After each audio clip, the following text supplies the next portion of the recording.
In today's video, I'm going to teach you how to clean up footage with the denoise node in Nuke. Noise can distract from your image and make grading or compositing harder. Today we'll walk through a clean, reliable way to reduce it without crushing detail. Start by adding a denoise node to your node graph. With your node graph active, press Tab to open the search, type denoise and hit enter. That drops in the node and gets you ready to process the image. Next, connect your footage. If you already have a read node in your script, simply pipe its output into the denoise node's input. If you're testing with a still or any other image source, that works too. Placing denoise directly after your read node is a safe default, so you're feeding cleaner pixels into everything that follows.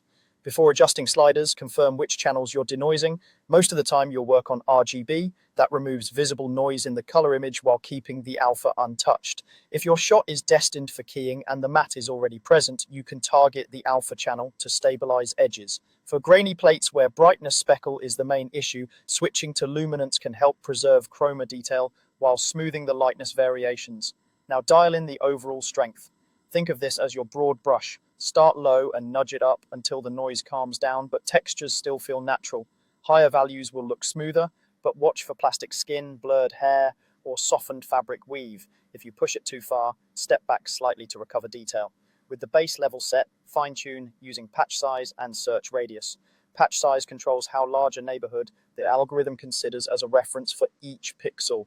Larger patches can tame chunky, blotchy noise, but they also risk smearing fine detail. Search radius determines how far around each pixel the node looks to find similar patches.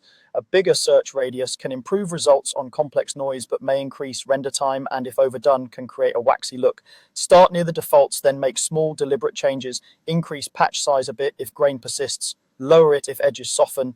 Expand search radius only as needed. Finally, preview your work in the viewer. Select the denoise node and press D to toggle it on and off, comparing before and after. View at 100% and play a few frames to make sure you're not introducing flicker or losing detail in motion.